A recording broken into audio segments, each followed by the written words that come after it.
News 8 at 10. Local people, local news. Good evening, everyone. The mayor of one of Idaho's most tourism-driven cities is fighting for his local restaurants.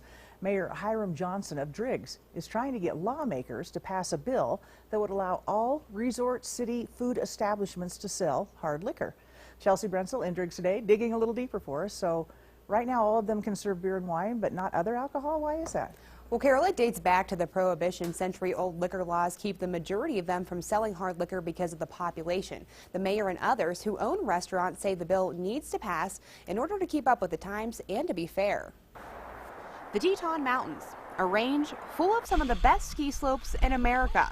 At the base of the mountain, the small city of Driggs, where many local businesses face a big problem. I've actually had tables come in and sit down and look at the happy hour specials that we have going and ask, well, what do you have for liquor options? And when you tell them we're not able to serve liquor, they've gotten up and walked out.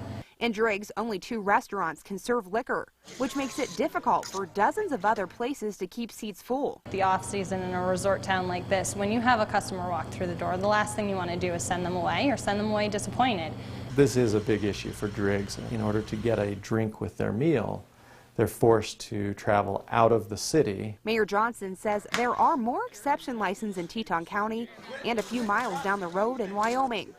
Johnson says the worst part, the state's law actually puts more drunk drivers on the roads. There are a lot of different coalitions or mindsets out there in the state and in the legislature.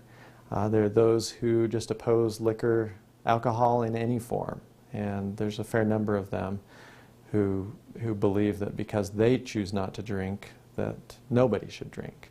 After years of work, Johnson and others plan to present a bill to the legislature that he believes would solve the issue for Driggs and other resort cities in the Gem State. We're asking that a few additional restaurants be allowed to, the high-end, high-dollar restaurants that service the tourist community, be allowed to add liquor to their menus as well. It's a question of fairness. It's a question of being able to present to the traveler the experience that they're looking for. It's not about fairness. This is business and pushing things through the legislature. It's not a game that has to be fair. Stuart Chisholm says if you want to get technical, the bill about to be presented doesn't make it fair because the requirements aren't the same.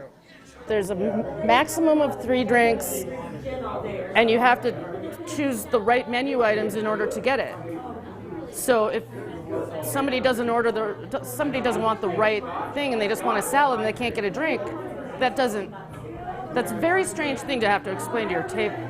She believes if a bill is going to be passed, it shouldn't be this one. Make it so it makes sense and not so many loopholes, and it doesn't need to be this hard. We don't need to spend that much money on lobbyists or anything like that in order to push whatever their agenda is. The plan is to present the bill to the legislature in just the next few weeks, so if it passes, it could benefit cities like Victor, Salmon, and Ketchum. Live in the studio, I'm Chelsea Brensel. Interesting story. Thank you, Chelsea. Wyoming, Montana, and Utah have all updated their liquor laws from the previous errors, so we'll see if Idaho chooses to. All right.